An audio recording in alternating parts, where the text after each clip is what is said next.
Hello, my name's David Clarkson and I'm the minister at Barclay Viewforth Church. Since lockdown started, we've been doing a thought for the day and different people have taken a turn each day. But because things are starting to open up a bit more and it's beginning to get really busy for people, we decided to do thought for the day a little bit differently. One person is going to be responsible for the week, and there will be a theme that runs through the week. Mondays and Fridays will be slightly longer, and Tuesday, Wednesday, Thursday will have a shorter thought with a piece of music or a link to a piece of music to help reflect on the theme. This week, I want to think about an incident from the start of Jesus' ministry. In fact, it's the very first miracle that Jesus performed. The story is found in John chapter 2. On the third day, a wedding took place at Cana in Galilee. Jesus' mother was there, and Jesus and his disciples had also been invited to the wedding. When the wine was gone, Jesus' mother said to him, "They've no more wine." "Woman, why do you involve me?" Jesus replied, "My hour has not yet come."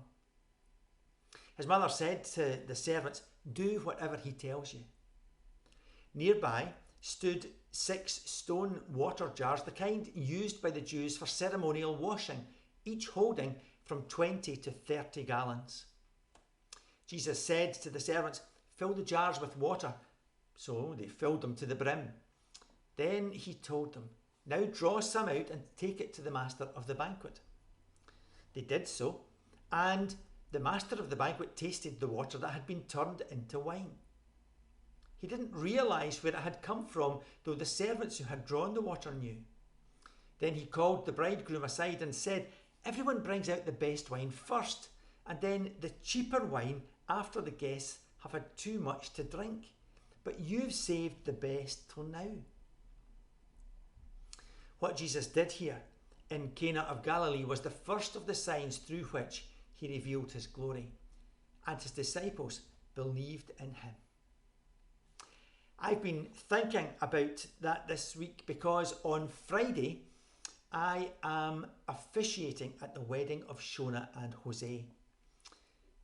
Shona is from Prestwick and Jose is from Ecuador, and they met in a third continent in Australia while they were studying.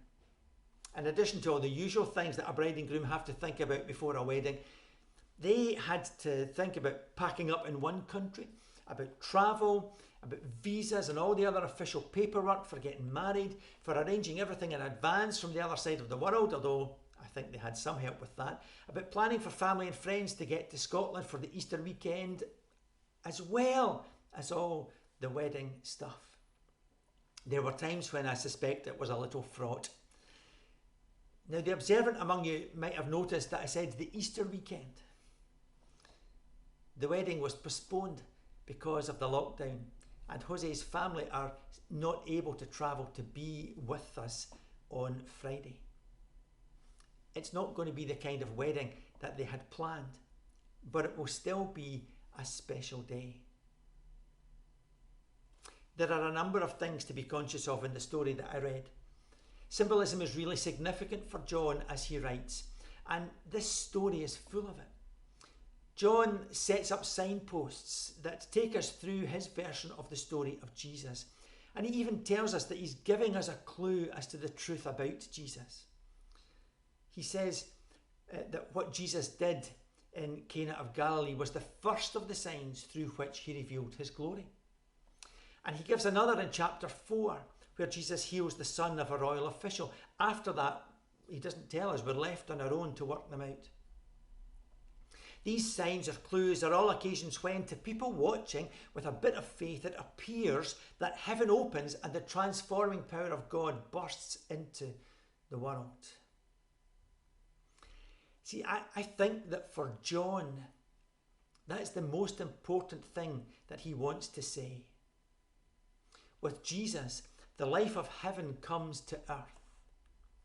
In the beginning was the Word. And the Word was with God, and the Word was God. And the Word became human and made his home among us.